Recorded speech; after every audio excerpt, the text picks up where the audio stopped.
Here we go. Okay, this is letter number 24. In the previous letter, we spoke about the power and the conduct of davening and before davening and davening with a minyan and gathering together and so on. And this letter speaks about an important idea, not to squander the opportunity during davening. And we're going to make a reference to a quote from back in chapter 12 in Likutei Amorim about the opportunity of davening in something called Moichin de Gadlus. So I want to take a moment just to review that idea. Now, the context in which it is brought up back in chapter 12, that is the chapter where the Alter Rebbe, so to speak, finally gets to defining what the Beinoni is. In fact, the first word of chapter 12, way back when, is the ha-Beinoni and the Beinoni. And the idea there, again, in context, is after we've described the two opposing forces of the natural animating animal soul and the divine gift of the godly soul, and how they each have the same skills, the three of the intellect, the seven of the character, and they have access to the three garments, what we consciously think about, what we say, and what we do. And then, boom, they have at it. So we first talk about the tzaddik who completely transforms his animalistic tendencies to be godly, the Rasha who indulges his animalistic impulses. And then chapter 12, as I said, begins with the phrase, and the Beinoni. And the idea there being, again, in context, is that the Beinoni is not some way station or some stumbled upon point where, oh, look at that, I have exactly $10 on my on my bill, and then of course the next transaction it becomes $11.41. But rather, the status of Beinoni is his continuous being, where he has the struggles of the Rasha and the accomplishments of the tzaddik. So he struggles, but always is successful in directing his thoughts to godly things, his words to godly things, and his actions to godly things.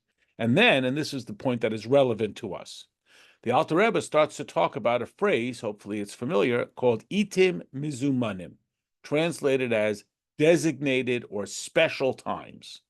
And here's where it becomes relevant to what we're talking about, meaning in this letter, we're not talking so much about the struggling Beinoni, but we're talking to the struggling Beinoni. So in chapter 12, the Alter Rebbe says that although the Beinoni has the same struggles as the Rasha and the same successes as the tzaddik, that's the essential definition of the Beinoni, he struggles like the Rasha and he conducts himself like the tzaddik in conscious thought, spoken word, and deed. So the Alter Rebbe writes that during itim mizumanim, specially designated times, the Beinoni can rise up and have no struggle like the tzaddik. What are those specially designated times? What are those specially designated times? So the Alter Rebbe describes it as moichin the godless, translated as the expanded or the great mind. And again, it's not about how many pages of the Torah he knows by heart, but where his intellect becomes so connected with the infinity of Hashem, because remember, that is the key, that we can use our intellect, and again, not our accumulated data, rather, I like the word imagination, whatever it is, where we can escape our humanity. We can think ourselves past, not because we are so smart that we can recite another page of Torah, rather we use our intellect to escape ourselves. And when is such a classic illustration? What time, when is that circumstance? And it's specifically during davening.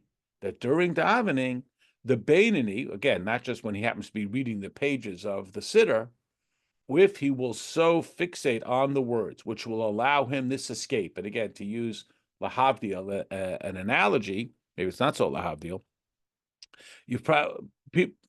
people have probably heard this sort of icebreaker. You know, if you could meet anybody from history, who would you meet and what would you ask them? Well, we would argue that you can meet everybody from history, that when you study Torah, you are meeting Abraham and Sarah and Yitzchak and Rivka and Yaakov. It's not just some character from history. Your engaged imagination, that's the word I keep coming back to, allows you access to these people and to have an intimate understanding and closeness with them. Like you will know them. You know these people. This is the opportunity and the gift of, again, the intellect. And again, when I say intellect, as I said, it's not about how many pages of the Torah you know. It's about this escape level. What we see here, though, that is directly relevant to this letter, is that this is what we are looking for in davening. When we daven, we are granted this opportunity to escape, I guess, this physical world. We always talk about how Nadav and Avihu, the two sons of Aaron, escaped and didn't come back. So the escape wasn't the problem. The problem was they didn't come back. But to have an escape, that is to get into a place where you're not thinking about ordinary worldly stuff, and therefore you're not caught up in the struggle, this becomes the escape point. And when is that? That is specifically during davening. So again, this reference back to chapter 12, and there in context is talking about the struggles of the Beinoni. That's not really the context that we're employing it in this chapter. In this letter, we're talking about the distinctive opportunity that we are offered with davening. And this idea, and again, this is a good vocabulary word to remember, moichin de godless. Again, moichin comes from the word for the mind, godless, gadol, big, great, expanded. So the power of davening, more so than the power of Torah study. Because when a person studies Torah, we're fixated on what we're studying. We're trying to learn the laws of Shabbos. We're trying to learn the laws of mezuzah. We're trying to learn the laws of what items I find I can keep and what items I find I have to return to their owner. So I'm there, when I study Torah, I'm thinking about the way that Hashem directs me in this world. What do I have to do in this world? And when we daven, we're trying to get outside of this world. And the two terms that we have for these dynamics, that is seeking God in this world and seeking God by getting out of this world, are memale, the way Hashem fills this world, and soivev, the way Hashem expands outside of this world. And that's why the world can be changed through davening. And as you recognize, on davening, which on the surface seems almost bizarrely disrespectful, that we say to Hashem, you did it wrong. You know, this person is sick. They're not supposed to be sick. Hashem, you made a mistake. Stop doing this. So we say, well, how is that?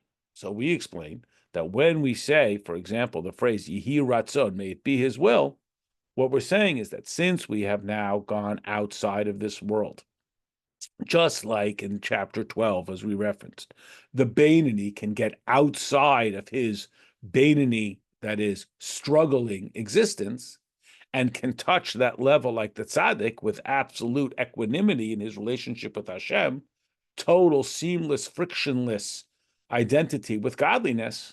Well, in a similar fashion, when we stretch or reach outside of this physical world, we reach to Hashem and we say, I know that he's supposed to be sick, but I don't want him to be sick.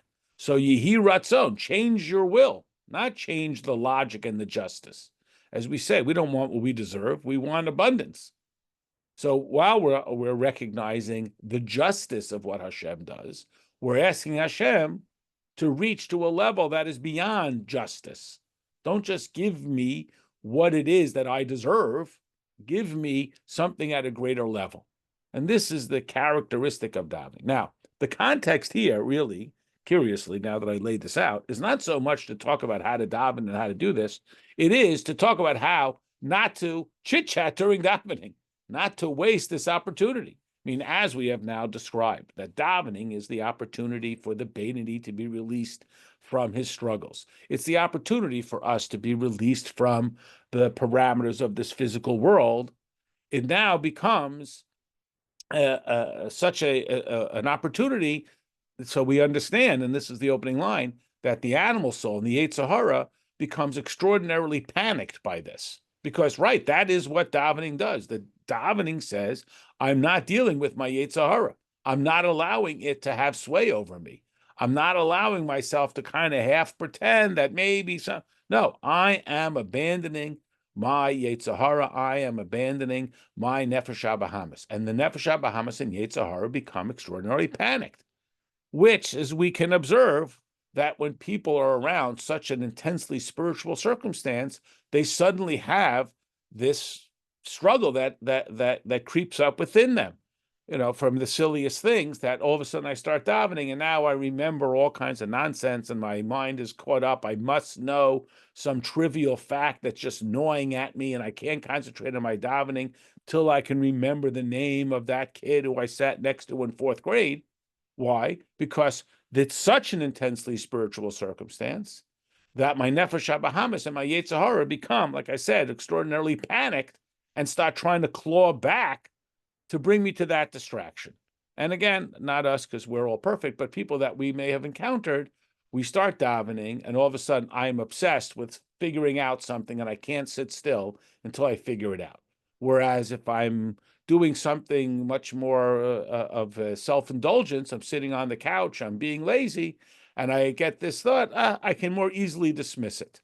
Why is that? Because my nefesh habahamis and my yetzer hara recognize that this moichin de godless opportunity is in fact pulling me outside of this physical world, and it's fearful that it's losing its identity because the animal soul and the yetzer hara only live in this physical world. And if I'm going to leave this physical world, they're going to be negated. And their greatest aspiration is to sustain their existence and identity. And they are absolutely, and as we'll see in the opening line, oppositional to godliness, and especially this kind of godliness. In contrast, for example, though, to Torah study.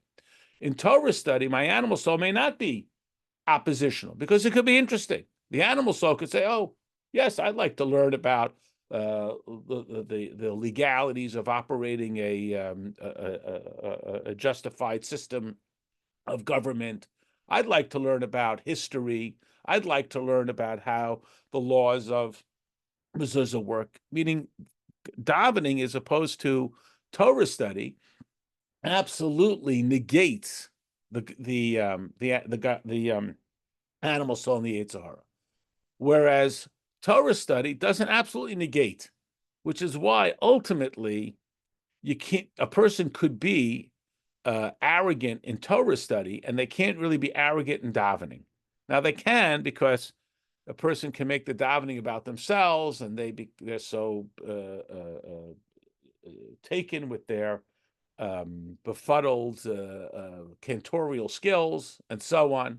There's a story told of a chassid who was once, he was a great chazan, and he was leading the davening. In the middle of the davening, he frustratingly pulled off his talis and he said, if you're so great, then you should daven. And he stormed out. And everybody was like, what was that? And he later explained that he was davening, and his animal soul was like, yeah, this is beautiful. And everybody is singing along and everybody is crying. And he realized he's not davening. His animal soul is davening. But that's a little bit of a rarer thing. Davening innately is bittul, because davening at its most elemental level means that I am dependent on something greater than myself. And this is, again, the point here that the Alter Rebbe is going to make is, so don't squander this opportunity. So in addition to the sort of reprimand about not chatting and so on during davening time, the Alter Rebbe is hammering home, the context is he's hammering home what a lofty opportunity it is, therefore not to be squandered.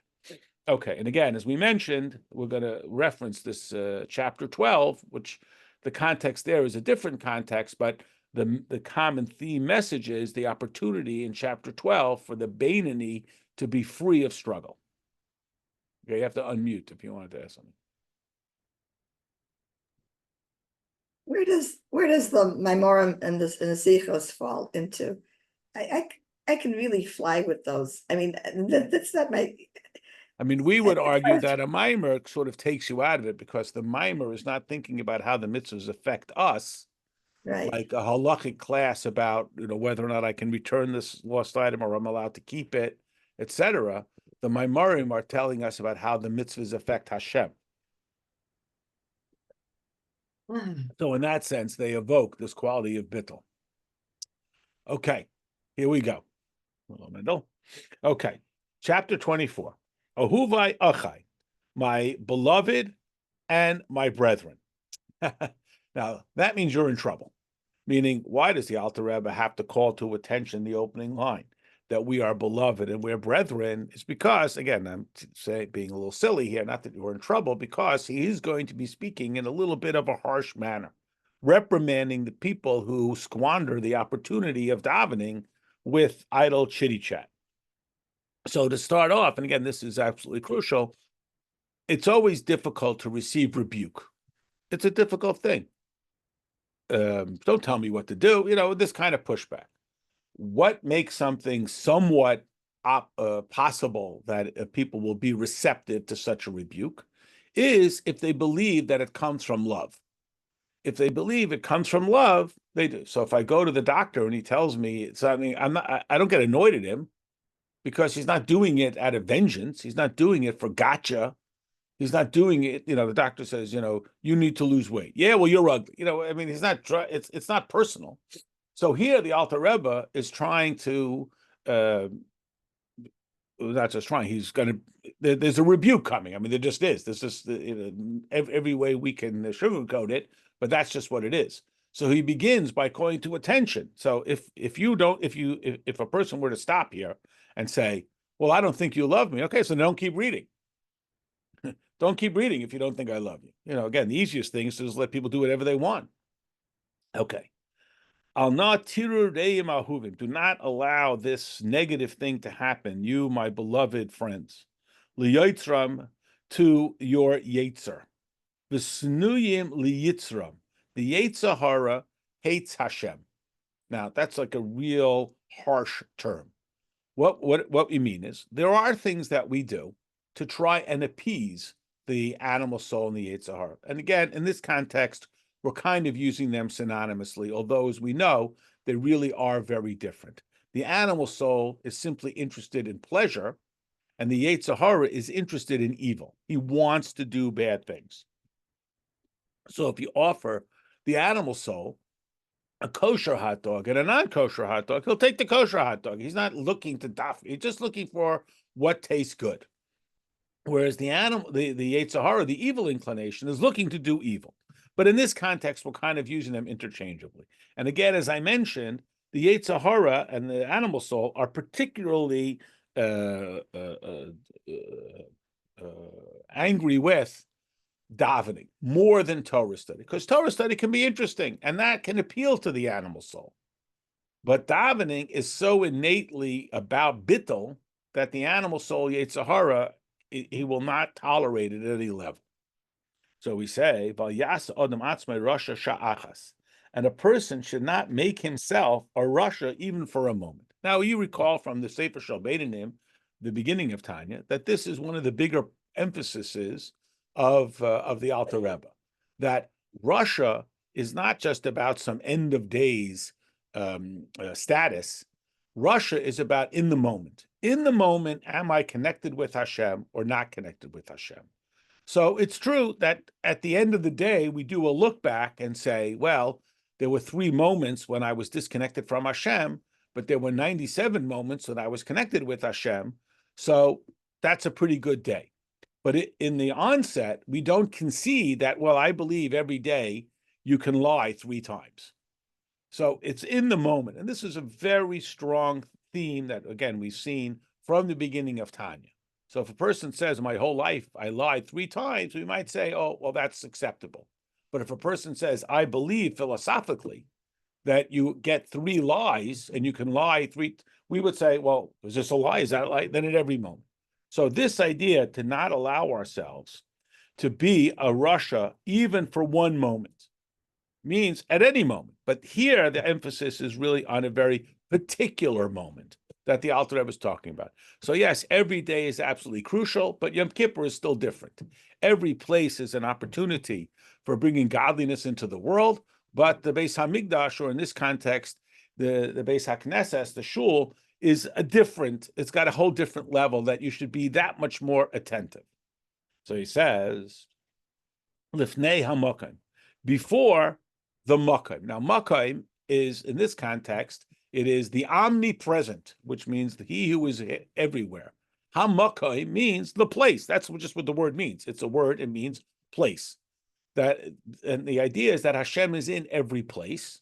Hashem is here, Hashem is there, Hashem is truly everywhere, which as we have talked about, is not such an obvious thing in all understandings of Torah.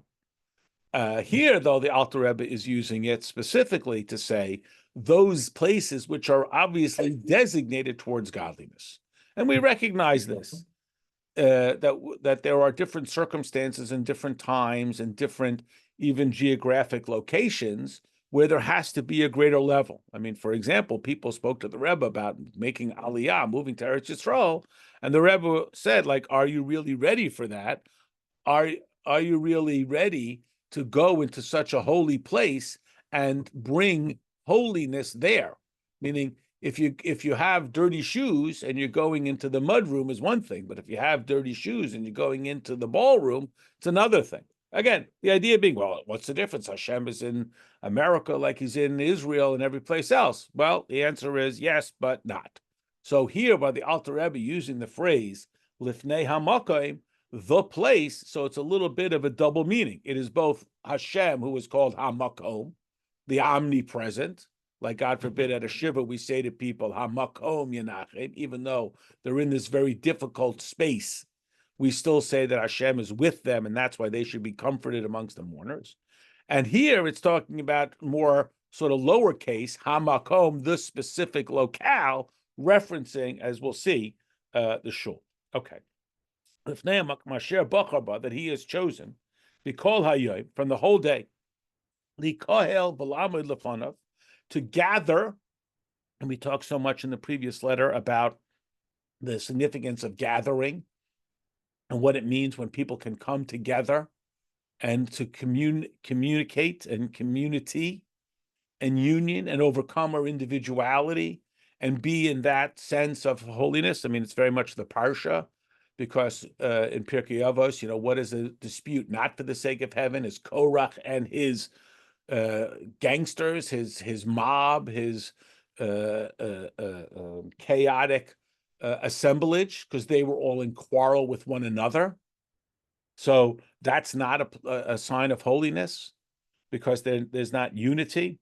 So when we have come together and we stand here together at this moment, b'shazo shehi eis ratzon, this is what we were referring to earlier, that when we come together for davening, it's a special opportunity, and it's the opportunity for the Beinoni to be free of his struggles. It's the opportunity for the person to subsume themselves in their davening and thus be released from all of their gnawing, sincere, genuine challenges in life, not just their artificially created worries, but real things that people really have to worry about. And yet, can they completely pull away from that and subsume themselves in their davening and thus be uplifted? Lovoy ela mikdash miyat, that they will come into this small sanctuary or microcosm of a sanctuary. Now, curiously, this is a reference for a person davening in a holy place, even if they're not davening with the community. And this is a value. They used to talk about that in the yeshiva in France. I was never been there, but there was a big fence. So sometimes during the break, the Bachram would sit outside, to be outside in the fresh air and so on, outside the fence. And they would say, why are you sitting outside the fence?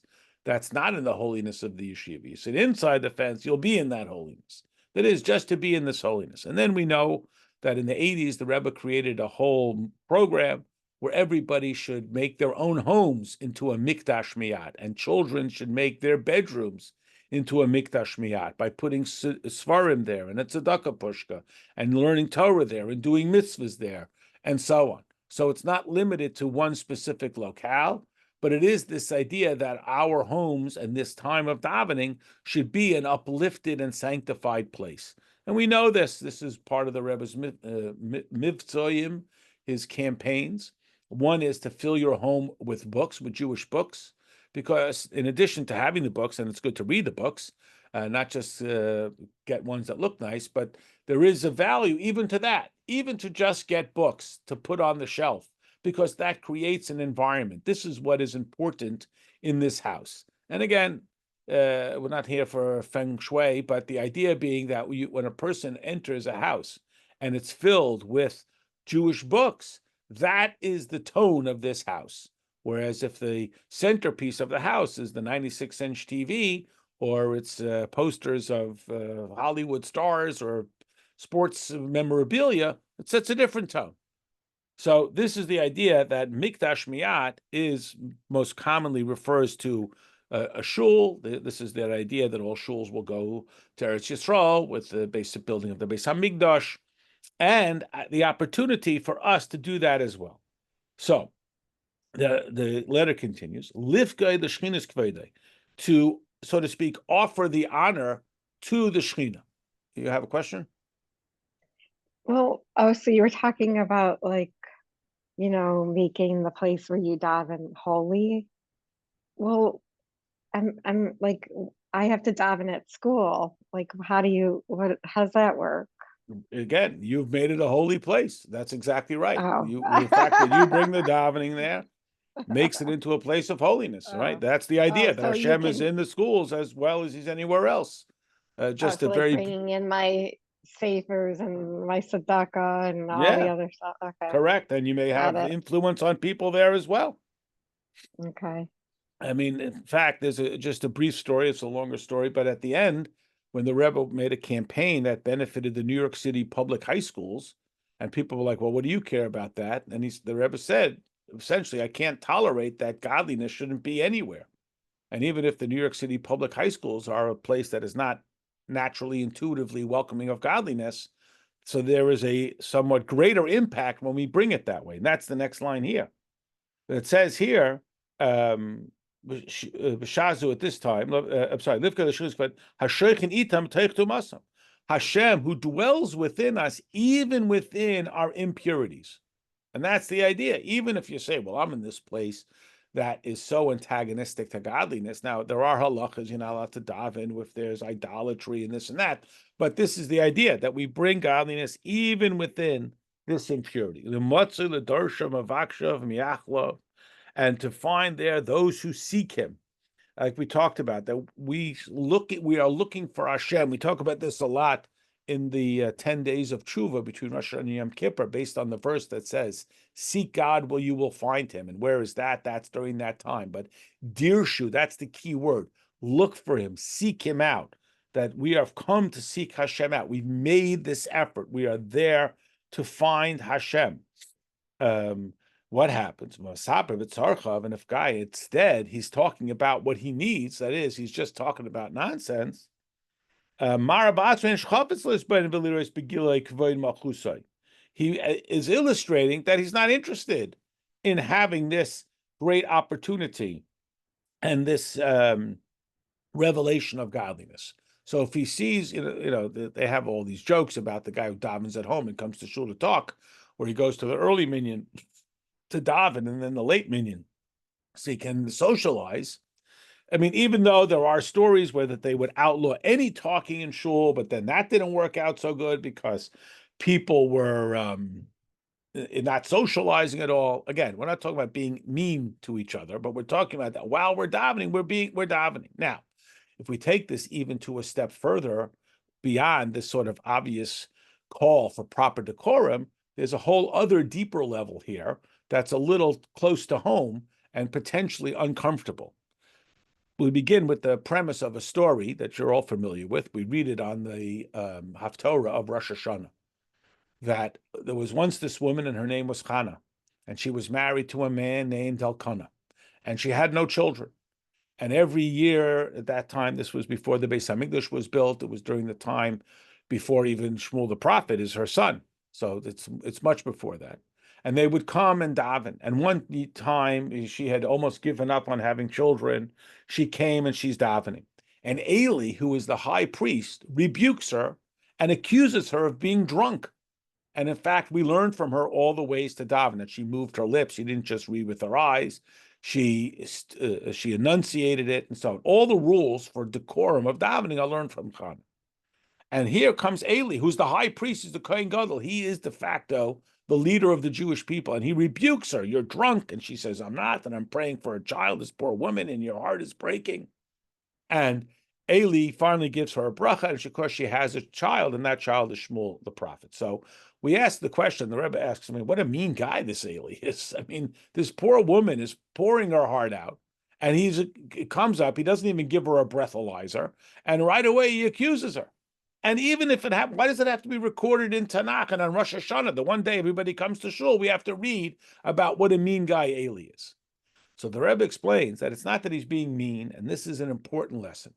We have to ask ourselves, and again, as it says here, Mesape b'tzarchav, if a person comes into shul, this great opportunity, in this holy place, in this holy time, these holy words, and he is talking about his needs. So we thought that meant, okay, he's sitting there and he's talking with his friends about about this thing, about the business, about the world, and sports and politics, and the new car he's going to buy. No.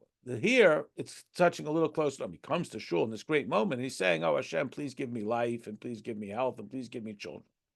So you say, it's still, Mesapa b'tzarchav, he's still thinking about himself.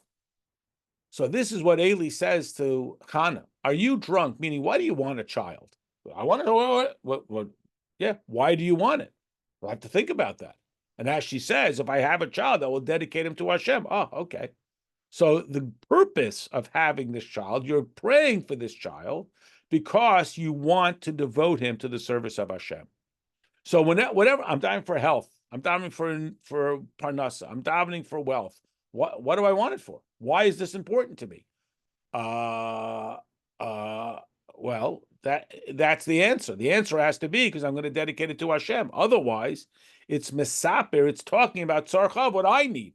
So here I come to this great spiritual opportunity where I can get beyond all struggles, and instead I'm submitting my laundry list.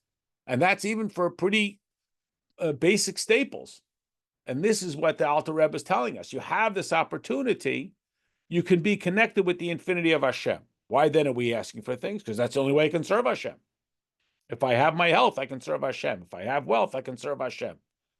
I got to get that straight first. I get that straight. I get the bracha from Eli, and you have a child who's Shmuel the prophet. You don't get that straight, then it's really just about serving of self. And that's a really tough conversation that we all have to have internally with our internal high priest whenever we're asking for something. Why do I really want this? And the high priest, who represents totally detached from materialism, evokes that quality. And when we come to realize that we want it for the service of Hashem, we have the bracha from the high priest, which results in the child who is Shmuel the prophet. Okay.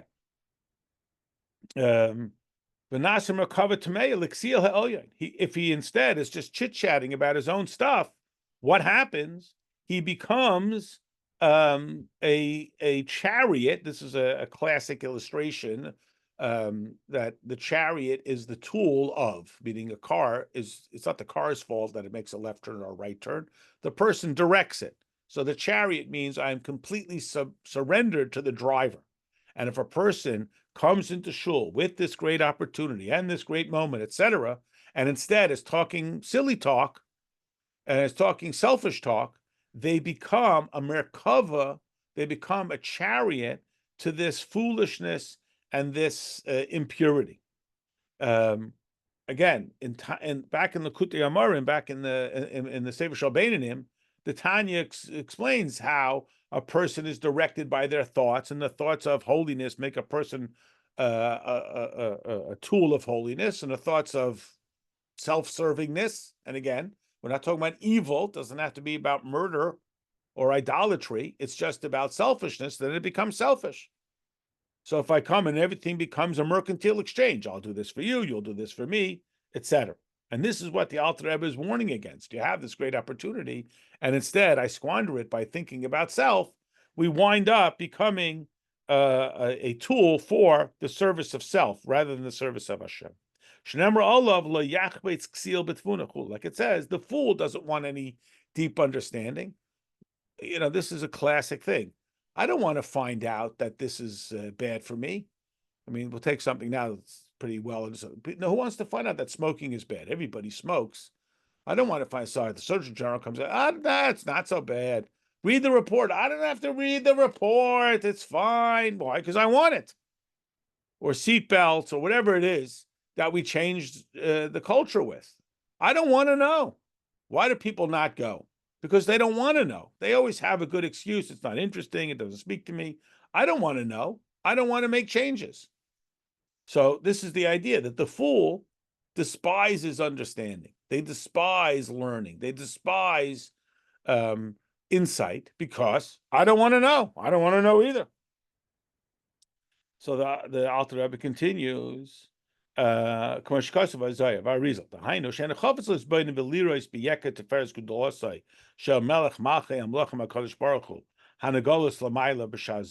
he's offered this opportunity, and instead of sort of gobbling it up, he doesn't want to. Why? Because I don't want to be inspired. I don't want to be transformed. I want to, my animal soul is like, don't go there. You don't want to go there because you might like it. I mean, this is it's my absolutely biased and somewhat cynical perspective. Why do people go to temples that they hate? Because they feel, well, it must have been holy. I hated it so much. It was so boring. It must have been something good. But when you go to Chabad, I love it there. So why don't you go again? Because it's too much fun. I like it too much, and I don't want to keep doing it because I want to do the things that I want to do. I don't want to be inspired to change my life. I like doing what I do. It's too hard. Change is hard. I don't want to change. So as much as people will say, oh, I love to learn, I hate learning, and I got to change. And that's that opportunity. Here's the infinity. There's a story of the Rav in Kfar Chabad. He once came to the Rebbe, and the Rebbe said, oh, it's the Rav of Kfar Chabad. So the Rav said in a self-deprecating manner, Kfar Chabad could have a better Rav. So the Rebbe said, so be better. I don't want to be better. So I have a perfect, I'd love to, but it's, it doesn't speak to me. Oh, I wish I could. So do it. Yeah, I guess I could, but I don't want to do it. So stop saying I want to do it and do it. So here we're offered this opportunity to come into davening, to have this divine opportunity, and we run away from it because we're a little scared of it. It's a little too much holiness. And it's a little too much. I don't want to be around that. I'm a little too aligned with it. I don't like it. It's awkward and uncomfortable for me. So this is what the Alter Rebbe is talking about. V'gam lamata lechafetzim lahabit al kvoidei v'gudloi hamasatim v'slabish b'teich tevis atfila hastur b'fi kol v'maskal l'chol echad l'fi sichloi v'shersh nishmosai. And here again is the opportunity during these, again, remember this phrase, itim mizumanim, these specially designated times for davening, is an indication to us, and this is more for men than women because there's a time orientation about it, that Hashem is accessible during these times. When it says that it's the time for davening, means for whatever reason, Hashem is more attentive to davening at this moment. So it's this great opportunity, and I let it go. Why? Because I'd rather stay home and not be bothered. It's like a COVID laziness. This is great. Stay home. Now I have an excuse. I'd love to, but. So here's this illustration of it, that it's being offered to the person and he's not following through. And here the Alter Rebbe makes a reference to a pasuk from the book of Proverbs, chapter 12, pasuk 8. Like it says, ish. It says in the pasuk, man is praised in accordance with his wisdom. But if you work around the vowels a little bit, and you could read it as, he praises Hashem according to his intelligence. That is, the pasuk in its literal context reads, the person is praised according to his intelligence. But the Alter Rebbe is doing a little bit of a creative reading of it and says that a person's intelligence praises Hashem. So be smart and daven well. The words are going to be the same words. You have to make them personalized. And again, this is a classic struggle that people often point out. Every day the same words, but they're not the same. If you invest yourself in them differently, you will have that experience. Now, I certainly don't know anything about art, but what is art? You see the Mona Lisa, you saw it, you could see it online. What do you need to go to where is the Mona Lisa? In the Louvre or the Hermitage, wherever it is, in the Louvre, right next to my painting. Why do you have to go there for? because the idea is you experience it differently. You've been there once. Why do you got to go again? You experience it differently as you invest yourself in it. The more you understand it, the more you can invest yourself in it. Well, the same thing is true with davening. So according to your intellect, and again, as I said many times, intellect is not how many pages of the Talmud I've committed to memory. According to your intellect that you invest in the davening comes alive. The words become, it's the same words, but those words come alive when you invest yourself in it. Now, again, I don't know anything about theater, but this is the idea of live theater, because people invest themselves in it and they don't get a do-over. So the investiture of self in the davening is what makes that davening come alive. The Mittler Rebbe had a son-in-law who used to say, why does he daven for so many hours? Because he gets to be with Hashem. Told the story many times about, the great Hasidim. Why would they daven for so long? I mean, how slowly can you read the words? If you read every word slower than you read it now, take another 15 minutes, another 20 minutes. How they daven for hours? Because it wasn't about the davening. It wasn't about the words they were reading. It was about the experience of being invested and aligned with the infinity of Hashem. The king above is like the king down here. There's an interesting longer story about a great chassid of the Alter Rebbe, whose name was Reb Meir Raphaels, and he was initially part of the camp that was very suspicious of the Alter Rebbe, but he wound up having an experience where he met with the Alter Rebbe, and he asked the Alter Rebbe to explain this idea. What does it mean that the Malchus, the kingdom up in the heavens, is similar to the kingdom down here? And the Alter Rebbe explained that just like Hashem is described by his character, the four-letter name of how Hashem is past, present, and future simultaneously, and how Hashem is the authority, and how Hashem, so too a king is not addressed by his personal name. The king has a name. His name is Joseph, whatever, but he's referred to as your highness and your royalty and so on.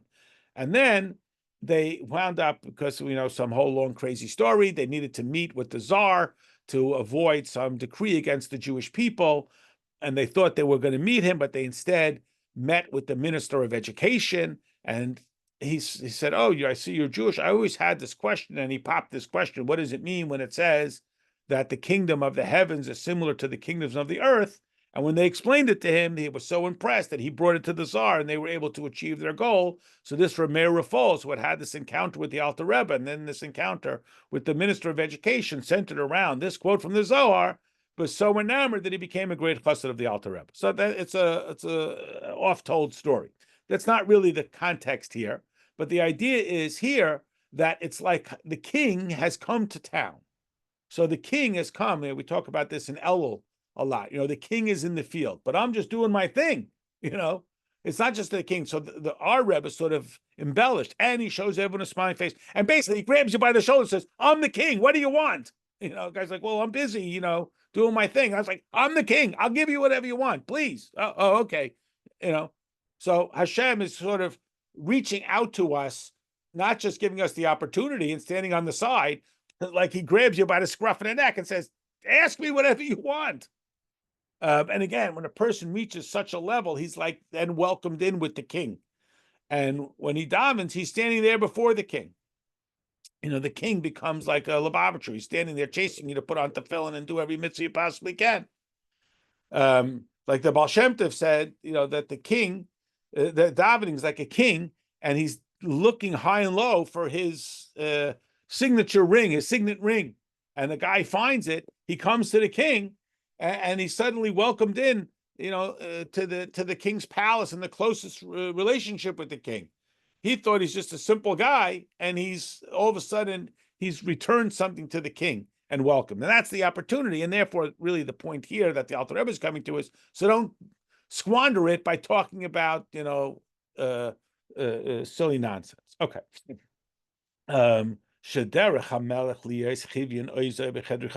Just like a king is often ensconced in his private area, his private study, he's not always available to everybody. the Kamer Shemim al Psachim, and there's all these guards, right? We talk about this. It's very much an Elul theme that we talk about. And people have to wait for days and years and so on just to have an opportunity to meet him. The Heber call b'chol machusay lihika la'amid lefanav la'reisik v'en machusav yer yiket teferes gudulosai. And then the king finally says, okay, he's coming out, again, very much like the king in the field that we talk so much about in Elul time. And essentially what the Rebbe, Alter Rebbe is saying here is that that's a miniature in every davening. It's like the king is coming out to make himself available. You know, he's a busy guy, the king, and he's in his king office and so on. And the average guy doesn't really have an opportunity to meet with the king. And now the king says, okay, I'm coming out I'm to greet the people. And again, unfortunately, in our mind, you know, we're so tainted with all of these megalomaniacs and so on that it's hard for us to appreciate it. But now the king is coming out amongst the people. Would a person stand there in front of him? I mean, you think about today, he's on his phone. You know, people, you know, these great moments, again, it's hard in our world because what do I need a great moment? I'll see it on YouTube. I mean, it's just a hard thing for us to imagine, like you're missing on some moment. And if you're not attentive to it, it's gone. But imagine it's this great moment that everybody is, you know, we would think of it in a place of Kiddush. You know, we're blowing the shofar on Rosh Hashanah, we're davening on Yom Kippur, we're crying, and the guy is busy on his phone with nonsense. And it happens to us. Excuse me.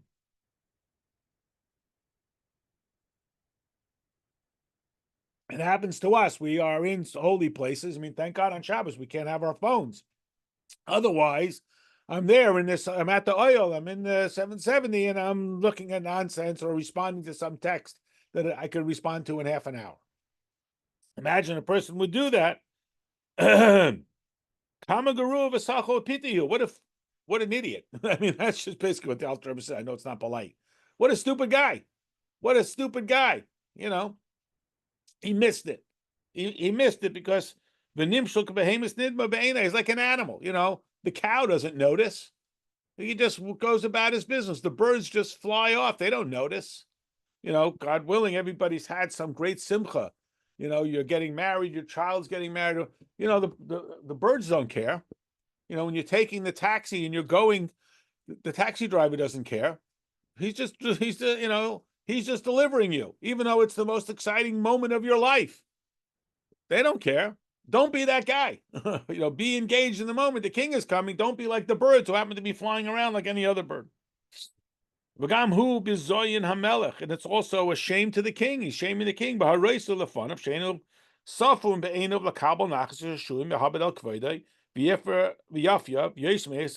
He shows he'd rather be on the phone than, and again, with this, whatever the distraction is.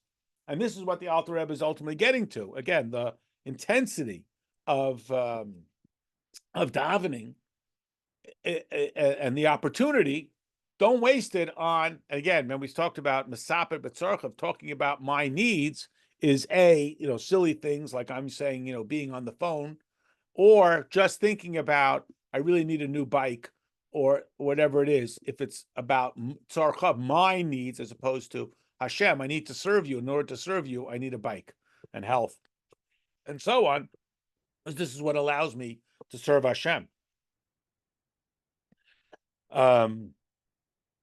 It's shaming the king. I'm sorry. In that sense, he's liable. It's like a public disgrace and a public treason against the king, because here we are in this holy time. I mean, imagine, again, everybody at their own level, but imagine it's called Nidre, it's Ne'ilah, and some guys on the side, read the newspaper. What happened? I mean, we have certain halachas. I know this is more relevant for men. If a person is not with the community in the davening, and they come to certain parts of the davening, so you have to interrupt what you're doing to follow along with the community. Sometimes, for example, saying the Shema, not even if you're saying, let's say if the specific example is more complicated, but a person's in their own davening and they're not together with the community. And they're at a point where they're not allowed to verbally interrupt in the davening. And the community is saying the Shema. he is told to fake it, to go like this, and to read his davening like as if you're saying the Shema. Say, why? What is that? Because if everyone's declaring the Shema, I got something better to do. So then I'm like standing off. It's not a so right. Even though you're not supposed to verbally interrupt, cover your eyes and do that, like you're saying the Shema, because there is the otherwise it's like I got something better to do. And again, maybe you've seen this. Imagine you go to the chuppah and the chassan is like fiddling with his phone under the chuppah. He's answering right because he shows it's not that important. Okay. Al harois koloni b'zene Elamelech, because he ashamed the king. Le'en call in front of everyone who sees him. And here it says, uksilim mardim koloin. The fools raise their voices. Now, this pasuk also from Mishlei, chapter 3, verse 35, it reads as this: the wise inherit honor, but the fools take disgrace as their portion. That's the little reading of it. But here, the Alter Rebbe is reading it as the fool raises, that is, he announces it to everybody. I mean, not only is he a fool, but he announces it to everybody because he's in the communal setting, and everybody is in this spiritual alignment with the infinity and awareness of Hashem, and he's fidgeting around with nonsense. He doesn't have so Meirim Koilan, he raises his humiliation. Even though I mean it's pretty harsh, so hopefully nobody's a trigger warning here. It's one thing to be stupid, but don't be so stupid as to tell everybody you're stupid. I know that's not nice and so on. Afshuk seal. It's he's a fool. Lo yemarim kolin. Don't go announcing it to everybody. Shianira kalein lane call. Everybody has to see what a fool you are. Don't be such a fool that everybody sees what a fool you are. Balkain kavu chazal betfila, and that's why a chazal have set it up in davening ki'ilu oim lifnei hamelach, that you are like you are standing before a king. It's a curious thing. The Amida, we call it the silent prayer. And as we know, we daven out loud, not so loud as to bother people, except when it comes to the Amida.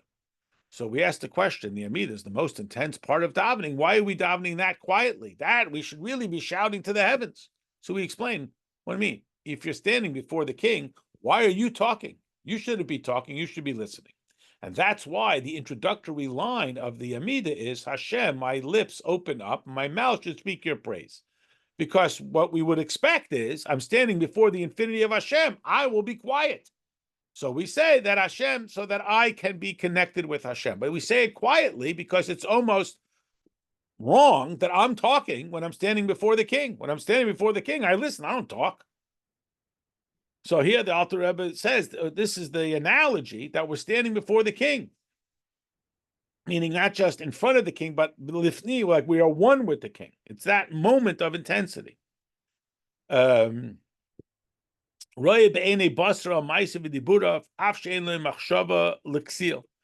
is, that he sees it right there. He sees where he is standing before the king. And that's what a person's, the mission of the davening is for the person to be in this intense awareness level, this intense mindset level, that he is one with the king. This is what the Zohar says.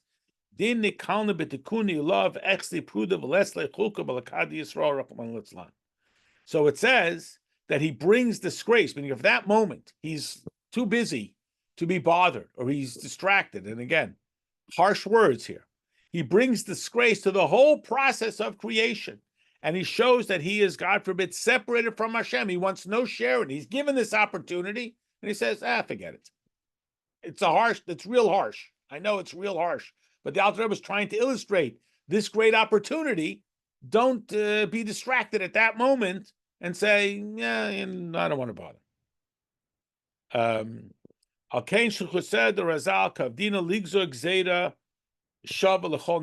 therefore, I send out to you this absolute rule for everybody. Not to talk any chitty chat talk. No talky talk. Once the davening starts, Atfila ad Gemar Kaddish Basra Shachris Arvis Mincha till the last Kaddish in Shachris Ma'ariv and Mincha. So go one technical point. What does that mean? Shachris Ma'ariv Mincha. You either go Ma'ariv Shachris Mincha or Shachris Mincha Ma'ariv. What is the Shachris Ma'ariv Mincha? Seems out of order. You don't go morning, evening, afternoon. That's not in order. So we explain. Some say maybe it's a mistake. It shouldn't have been that way. That was a typo. Others say, well, maybe a person might have thought that since at Mincha we don't say the Shema, so maybe there's some tolerance there at Mincha. Mincha is a little less demanding, and therefore the Alter Rebbe, lays it out there, and he says Shachris and Mincha. Don't think that Mincha somehow is not so big a deal, and so on.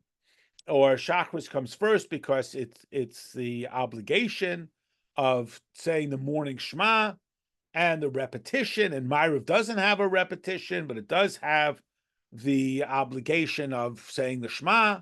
So it is noticed, and again, some suggest it's just a mistake, others suggest that there's some other deeper level. But here's the point, that when a person comes to daven, the opportunity, not so much just to reprimand the guy for not talking in davening, which again, we can give you all the social explanations. It bothers the guy sitting next to you. It ruins the whole intensity. It's disruptive. We can't hear the chazan. We can't hear the Torah reading.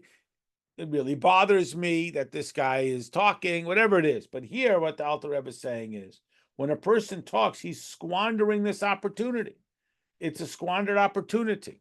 And it's a challenge. If a person deliberately violates this and does, Yashiv al art, she should sit on the floor. He should ask from a group of 3, which represents a divine court. And again, even if we're talking that the guy wasn't necessarily talking about nonsense, but he was talking about things out of context, it's not the time to be talking about it. We're supposed to be talking about davening, even if he's talking about nice things.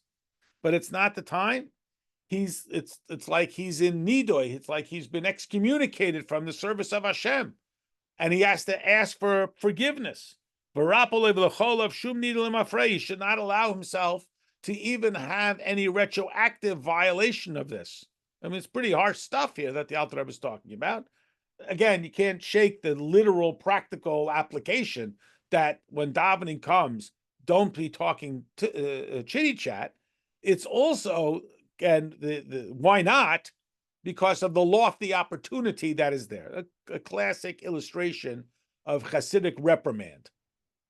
Meaning, don't do something that is beneath your stature. You're a person of stature. This is a moment of stature. And again, people are like, well, can't you let someone else have stature? I just want to be, an animal soul. And they're like, well, no. Again, even if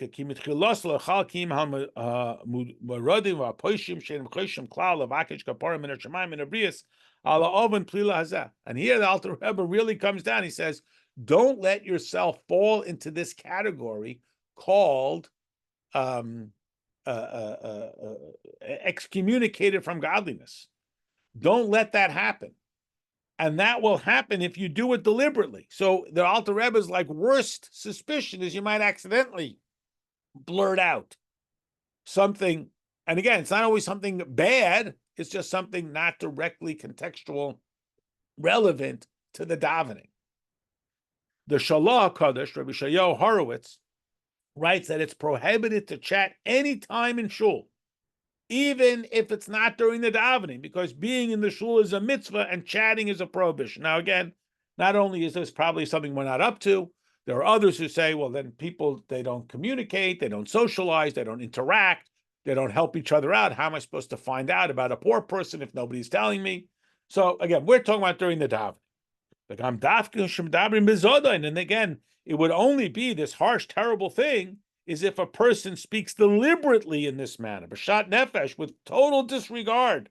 Not if a person forgot. That's the worst we suspect, that a person might forget and might chat for a moment, or it might nizrak mipiv, it just falls out of his mouth.